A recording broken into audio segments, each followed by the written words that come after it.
হাস্তে হাপাংনি জুরজুদা বেদেগ কাইচারচিসা বুক চাচুক থাই সপুংনানি ককচাপনা হারকা হাস্তে মন্ত্রিসভা তিনি মন্ত্রিসভানি ককচাপনি উল ককনা সাকা মন্ত্রী সুশান্ত চৌধুরী ব সাকা পিডব্লিউডি বেদেগ এলডিসি আচুক থায় খরক নিচিদক ককথমফুকমু বেদেগ জুরজুদা আচুক থায় খরক বা চিতাই ইন্সপেক্টর অফ স্মল সেভিংস আচুক থায় খরক বা চিতক জাকনাই হিনি সাকা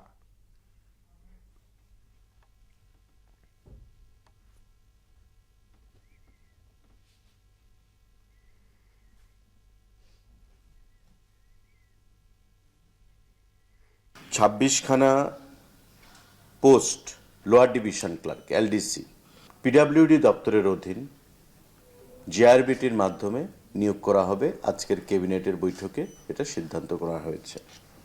তথ্য সংস্কৃতি দপ্তর আজকে সিদ্ধান্ত গ্রহণ করা হয়েছে ক্যাবিনেটে 50খানা পোস্ট, তার মধ্যে translator, reporter, script writer, cultural assistant, assistant photographer, folk artist, assistant librarian, lower division clerk. অর্থ দপ্তরের অধীন ইন্সপেক্টর স্মল সেভিংস 5খানা পোস্ট নিয়োগ করা হবে।